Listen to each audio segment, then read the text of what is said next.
Hello again from my front porch.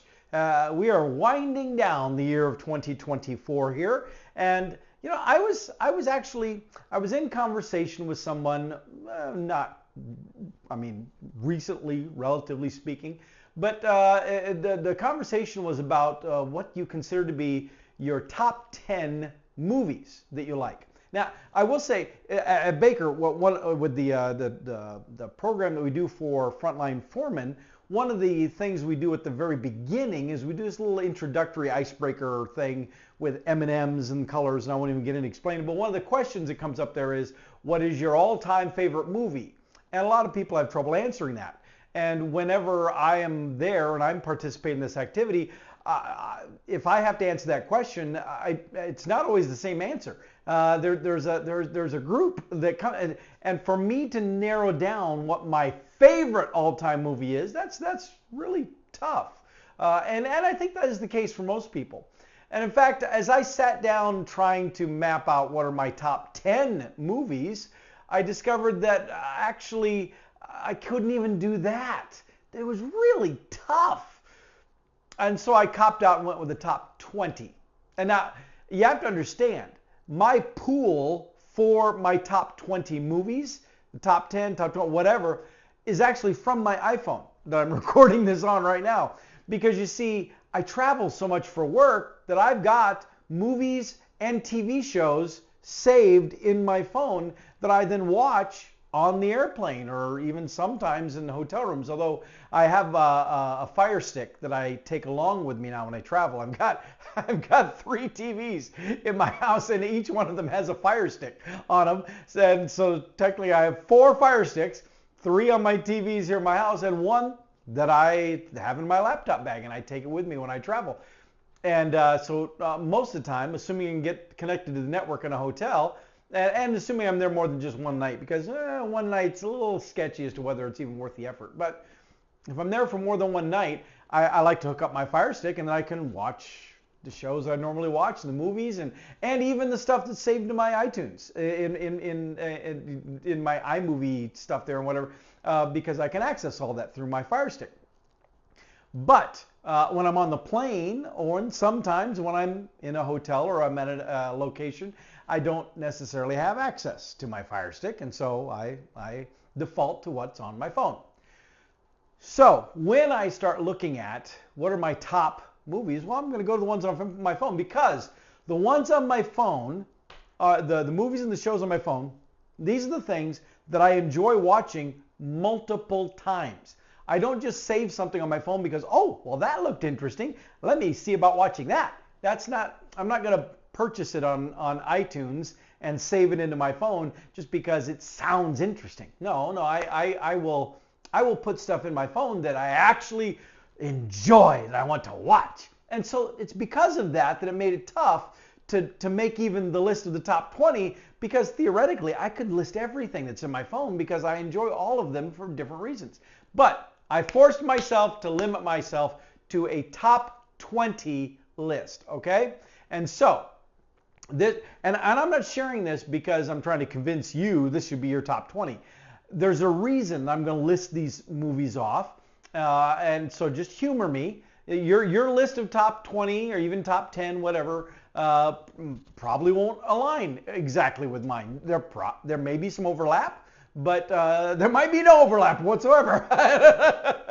But bear with me. Let me share with you what my top 20 favorite movies of all time are, and then I want to make an observation that I had, a little awareness check about the list that matters the most to me and what that tells me.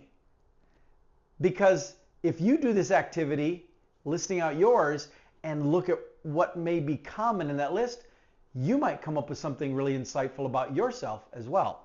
So I got a tickle in my nose. I'm trying not to sneeze because this list is nothing to sneeze at. Anyway, so here we go. And these are in alphabetical order. There are no other structure order of that way. I'm not ranking them.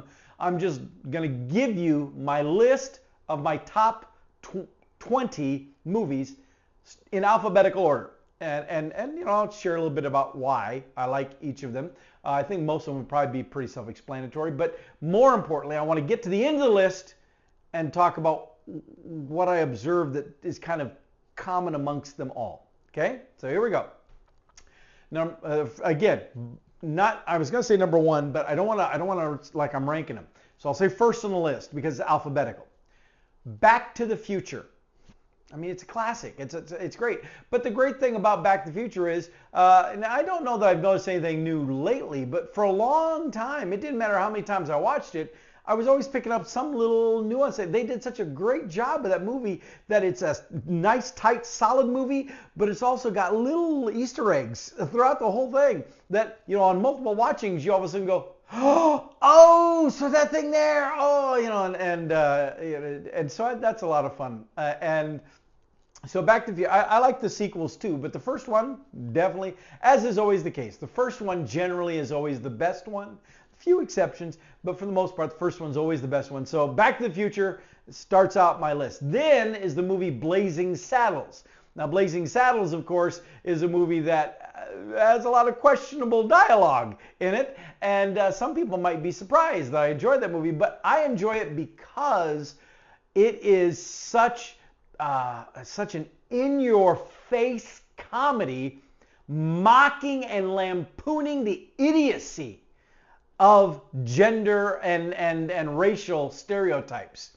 I mean, it goes after racism and people who are racist without without any barrier whatsoever, and just makes them look like absolute morons, which I love. And it's all done just so in your face. It's sadly it said that you probably couldn't make the movie today, and I suspect that may be true. But I'm glad the movie was made, and it's one of the top movies that I could watch over and over and over. Another one that I could watch is the movie Dave. Dave, very different movie. It's about a guy who happens to look like the President of the United States. The President is not a really good guy. He's pretty smarmy. And they hire this body double guy, this local actor fellow, to stand in for the president, so the president can go off and basically hook up with this girl in a hotel room. Except he has a stroke. The real president has a stroke while he's there and is incapacitated. Well, his powers that be, his handlers, they decide then to extend the engagement of Dave, the guy who's pretending to be the president, so that they can continue to run the whole country from behind the scenes while they have this figurehead who doesn't know what he's doing. That sounds familiar. Art imitating life or predicting life, perhaps. But still, politics and everything aside, the movie Dave is a really great movie. Not only because of the interesting stuff that happens there, but how it wraps up and what you see happen with the characters involved. And I really like it. I think it's a great movie. Another movie that might surprise some that is on my list is the movie Django Unchained. And it is, again, it is one that I would not recommend for language. It's not one that I would recommend for violence. Well, unless you like bad language and you like a lot of violence. And I mean, when I say violence, I mean, yeah, it can get kind of graphic with how they depict people getting shot and getting hurt and stuff. But it's not, I mean, I suppose some of it might be a little gratuitous, but it's gratuitous for a reason. It's a Quentin Tarantino movie, so that should tell you something right off the bat. But it's all about a guy who is a slave being freed from being a slave, and then he and the German guy who is his friend, basically them taking on the slavery industry and just literally blowing them up. And it is oddly satisfying to watch the ignorant slave people, the people doing, not the slaves themselves, but the people engaged in slavery, to watch those people really getting what they deserve and then some. So I do enjoy that one. Things like Blazing Saddles, it's more language that you have to watch out for. So I watch with my headphones in, but Django Unchained, you gotta, I have to be careful about when I watch it on the plane, because, if there's any young people, any kids or anything around that might be able to see my screen, I gotta, I don't want to watch that one because I don't want them to see the stuff that happens in that movie. But otherwise, if I'm able to watch it in privacy or with adult around me and stuff, whatever, yeah, it's a good, enjoyable movie. Anyway, shifting gear, because again, this is an alphabetical list, and so it's like these tones of these movies are going to shift radically from one to the other. Next on my list is Dodgeball. I love the movie Dodgeball. There's so many parts of it that just make me. I mean, it is such a quotable movie in every part. It's great. It's fantastic. And there are a lot of movies like that too that aren't even on my list. That if I was going to make a list based on quotable movies, my list actually might look quite different than what my top 20 are. But this one specifically, Dodgeball, I can't get enough. I watch it over and over and over, and it amuses me every time. Another example of that is the movie Galaxy Quest. Now, Galaxy Quest is a spoof, not just of Star Trek, but it's a spoof of Star Trek and Star Trek conventions and the lives of Star Trek actors and science fiction actors and has-been actors who have that one big role that is their claim to fame, and holding on to that and stuff. And I'm describing it. And if you haven't seen Galaxy Quest, you might think, oh, well, that sounds kind of depressing. But it's a comedy. It's a comedy starring Tim Allen and Sigourney Weaver. And I tell you, it is another one of those movies that I don't care how many times I watch it. There are parts of it that I just laugh at. I literally, if I'm watching on a plane, I have to be careful that I don't just start laughing out loud, because again, I got headphones in and nobody, what's wrong with that guy? But there's also parts of it that are very touching. That as odd as it may sound, there are parts of it that just kind of make my heart swell a bit. I'm just like, well, that's cool. I know, it must be some dust in the air. But then next on my list are two movies. The next two things are two movies out of the same franchise, but quite a bit apart. One is Ghostbusters, the original Ghostbusters, the very first one that was, 1984, I think is when it came out or something. And it was the one that just changed the world. It was the one that put its name on the map. And I mean, I can't say enough about the movie. It, again, is one of those really great quotable movies, but the acting in it is incredible. The storyline is really tight and tells a great narrative, and I really love it. The characters are rich and relatable, and I just love it to pieces. But then, jumping forward, the next on my list is Ghostbusters Afterlife. Notice I skip over Ghostbusters 2. I like Ghostbusters 2. It's in my phone. All the Ghostbuster movies are in my phone. But the two that are on my list are Ghostbusters and Ghostbusters Afterlife. And I love Ghostbusters Afterlife, not only because it brings the original living Ghostbusters back, also the ghost of a Ghostbuster, of original Ghostbuster back, but I personally like the characterizations of the next generation group that is being brought in as well. I think, again, very rich, relatable characters. They're a lot of fun to watch. The story is nice and solid, and it links so well back to the very original Ghostbusters movie too. And so I think that's really great. All right, so next on my list is a movie, Gunfight at the OK Corral, the one from back in the 1950s that has Burt Lancaster and Kirk Douglas as Wyatt Earp and Doc Holliday. Now, for those of you that may be playing from home, playing along from home, it also features DeForest Kelley, my favorite Star Trek actor. He played Dr. McCoy as one of the Earp brothers. It also has Earl Holliman as one of the Earp brothers, who you might know from movies, from TV shows like Policewoman and other things like that. But still, it is probably one of the least authentic, least realistic tellings of what happened at the gunfight at the OK Corral and leading up to it. But it's a great movie. I just love it. There's so much about it I just love. And I mean, the testosterone just oozes out of the movie. And I mean, it's really great just as a disconnect and watch and just enjoy this kind of thing. And I tell you, the acting, especially Kirk Douglas. Oh, wow. Kirk Douglas. I know there are a lot of people that think Val Kilmer is the definitive Doc Holliday. I totally and forever disagree. Kirk Douglas was Doc Holliday. He embodied Doc Holliday in every aspect, and he just excels in this movie.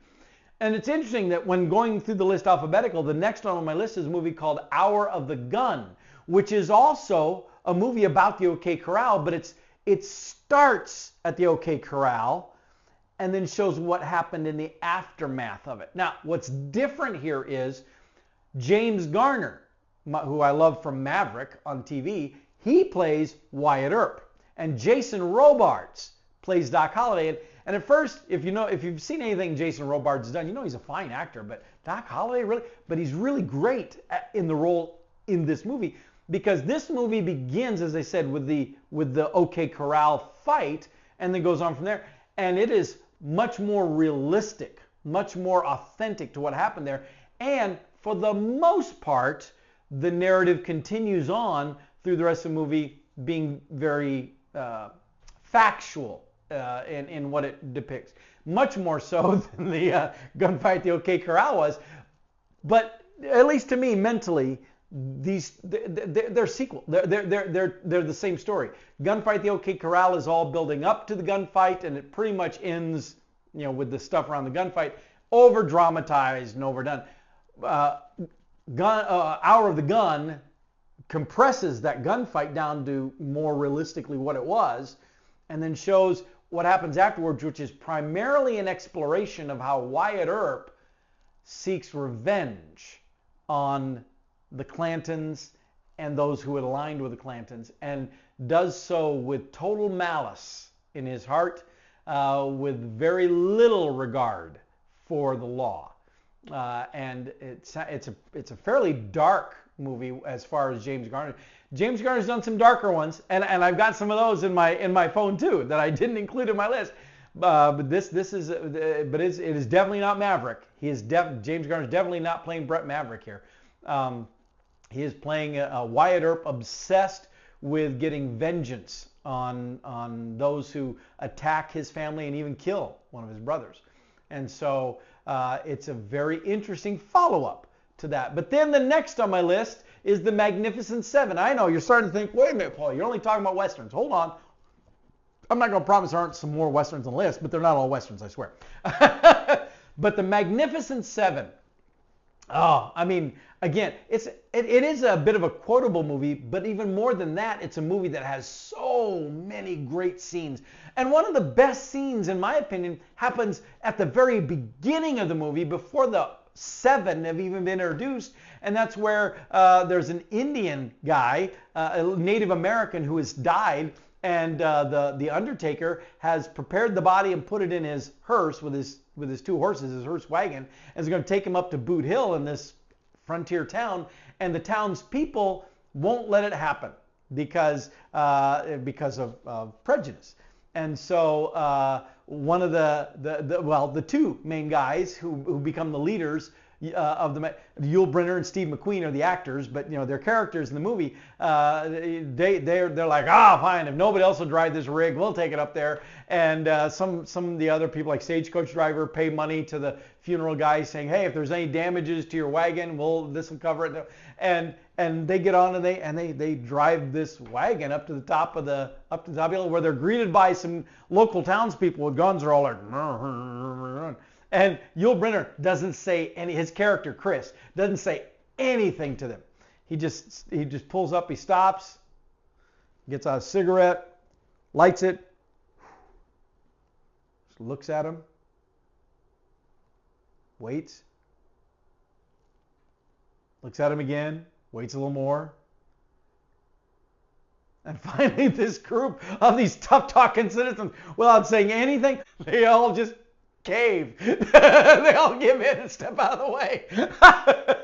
It's like, yes. See, again, the testosterone just oozes out of that. But then that's the tone of the whole movie. Now I know it's a takeoff of the Seven Samurai from Japan. So and then there are others now that have followed it as well. And there were at least 3 other sequels to The Magnificent Maid. None of them ever quite lived up, obviously, to the first. And as I said before, that rarely ever happens anyway. But the movie The Magnificent Seven itself, oh yeah, I mean, and there's so many great actors in it as well. Classic actors from that they're all brought together into this film, and every one of them just eats the scenery every time they're on screen. They are all so over the top, but believable and relatable too. And it's just like, oh man, I want to hang out with these guys. Oh, but then the next on the list is the movie Red. Red meaning Retired, Extremely Dangerous. I mean, it's a Bruce Willis movie, and he's a retired CIA operative, and he has some other friends who are also retired. Morgan Freeman, Helen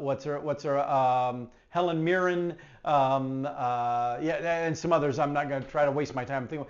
But these were his pals, his friends. I mean, as you watch the movie, you find out sometimes there's maybe a little distrust that may have been there at some point. But it's I think it's a fun movie. It's just so fun because not only is it fun because of the plot that they tell, but it's also fun to see these individuals who are old and put out to pasture, just literally kicking the butt of the younger people. One of which is played by Carl Urban, who plays Dr. McCoy in the newer Star Trek movies. So all roads come back to Dr. McCoy in Star Trek, I guess. I don't know. But anyway, so I love that one movie. And then back to a Western. John Wayne, Rio Bravo. I love Rio Bravo. It is John Wayne did a lot of movies and a lot of really great movies, and I like a lot of them. But Rio Bravo, especially of his, is my all-time favorite. It's the one with him and Dean Martin and Ricky Nelson from TV's Ozzie and Harriet. It has a young Angie Dickinson who played policewoman that Earl Holliman was on.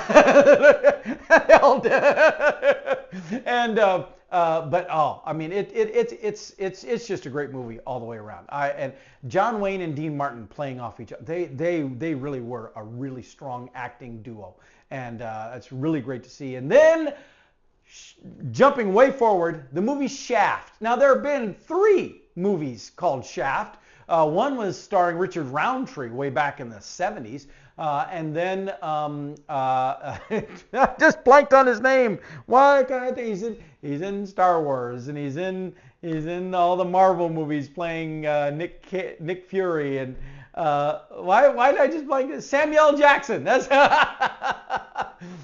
so there have been 2 newer movies that have been done, both called Shaft. But and I've got all of them on my phone, and they're all great movies. But I'm talking about the one from 2019, the most recent one. That's my favorite of the bunch, where Samuel Jackson's character finds out that he actually has. Well, he doesn't find out. He knows he has a son. It's an estranged son that he hasn't had. That the mom has said, I don't want you to have anything to do. I don't want you making him grow up like you. And so they've been disconnected. And so they come together, which in itself is really kind of amusing. It's an action movie. It's not a comedy.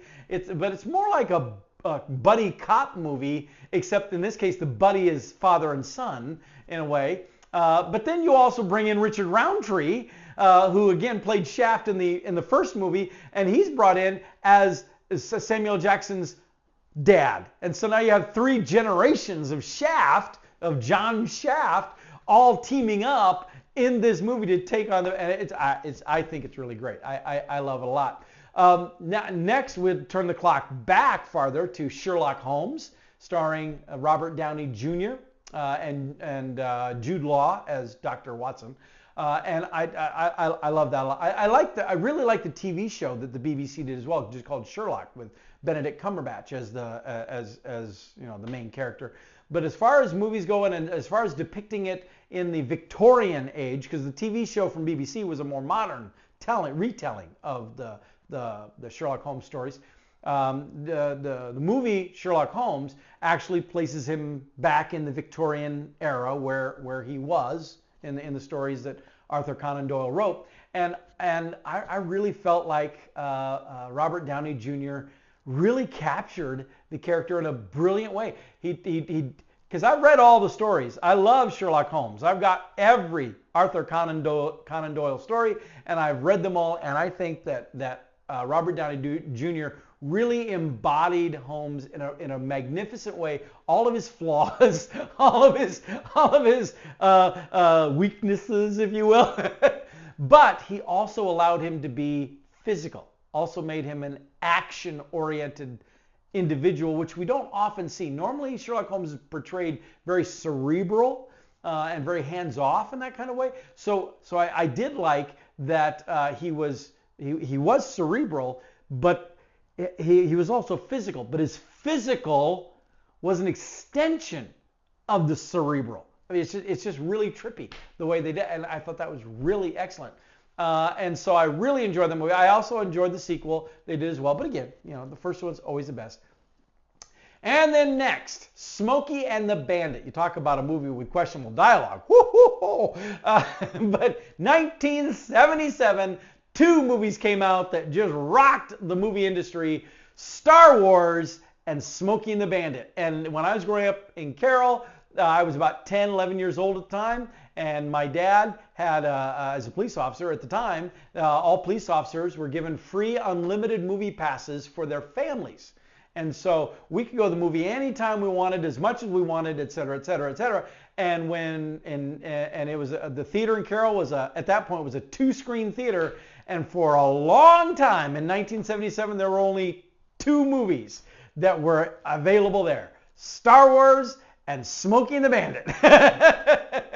And my dad, he took me to both of them. Yes, even Smokey and the Bandit at the tender age of 11. Yes.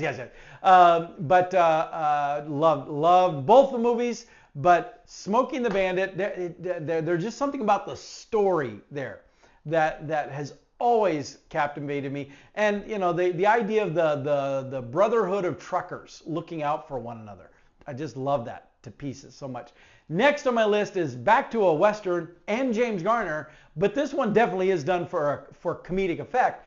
And in this movie, honestly, I kind of suspect, I wish I could have asked James Garner. I've never seen him actually say this anywhere, but it really, to a large extent, feels to me like he is playing the same character that he played as Brett Maverick in this movie, because, I mean, it's just so similar in so many respects.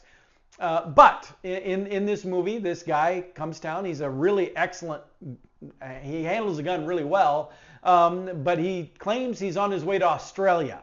And he's stopping in this town because there's been a gold strike, and he realizes he's going to need to get a job to actually stay in the town for any length of time. And so he gets a job as the local sheriff, but he doesn't really, even though he can handle the gun, he doesn't really like gun fighting. And so he does all these other creative ways to take out criminals and put a lid on crime that is, non-lethal kind of stuff. And just some of the stuff that they do, like the way that they keep a guy in jail without there being any bars on the windows or on the front. There's literally no bars on the cell, but the way that he goes through to keep the guy in, it's just yeah. And of course, what would a list of my top 20 be without Stargate? I know I haven't said Star Trek, I haven't said Star Wars. I mentioned Star Wars just now with the Smokey and the Bandit thing, but I don't have Star Wars on my list. But Stargate, I really enjoy watching the movie Stargate. Especially I like watching the director's cut or the special edition one, because they restored some things in, extended some scenes that got a little trimmed for the theatrical release. And I really like the longer edition of it. And there's some variations, some distinctions between what you see in the movie versus what you see then on the series that it spawned, Stargate SG-1 and then Stargate Atlantis and Stargate Universe. But Stargate SG-1, for the most part, it's an extension of the movie. It's some of the same characters, basically the same premise. They moved the Stargate to a different facility. Some of the little details about things are a little bit different. They have the connection to the same planet and some of the same characters there, at least in the first episode. And so, it really is intended to be the same story continuing on, but they tweak a few things for the purposes of the television environment. I actually prefer the television version, the tweaks they make. But the movie itself, I mean, it's just really good. Kurt Russell, James Spader, I mean, it's just, yeah, they lead a really great group of people who present a very believable program there. I also like, let's just, as again, it's alphabetical, so jump around. The Three Musketeers from, I think it's 1993. Kiefer Sutherland, Charlie Sheen, Oliver Platt, and then what's his Chris O'Donnell, is that his name? But I mean, they do a great job as the Three Musketeers, and it's a very, I mean, it has hardly any bearing or similarity whatsoever to the actual book. But it's just a lot of fun. It is. It's a great movie. And I give a lot of the credit for it being such a great movie to Oliver Platt. His portrayal of Porthos in that movie is absolutely precious. I mean, he steals the show every scene he is in. The most memorable lines from the movie all tend to come from his character. But all of them do a fantastic job. And of course, Tim Curry plays Cardinal Richelieu. Tim Curry, I mean, he's Tim Curry. He's just awesome. It's incredible. And the last entry on my top 20 is the movie True Lies with Arnold Schwarzenegger and Tom Arnold and Jamie Lee Curtis. It's really the only Tom Arnold movie I can watch. I really can't stand Tom Arnold, but he's good in True Lies. I like him there. But it's actually, I felt, is a very creative spin on that the concept of the secret spy having the secret normal life and hiding what he does from others around him, and it was a really creative approach, and it's quite quotable as well. It's got a lot of lines that I love to reference back to and talk about. But it's all of these movies are movies that I can watch over and over and over and over. And that's why they're on the list. But here's the similarity. Here's what I was wanting to point out. The thing that binds them together, that pulls them together as a group of movies worth watching, for me, as I read down through the list, every single one of these is a movie about purpose. It's a movie about an individual or a group of individuals who have a purpose, have an objective that they want to achieve, and they are joined in this by others. Now, sometimes the people are signed on right away at the beginning. Other times they're gathered along the journey. But it's a purpose. It's driven for a reason. And it's people sharing a vision, united, and going after that. And I realize I like that. And there are a lot of things that I do and have done that I'd like to think that's what I was doing, sometimes more successful than others. But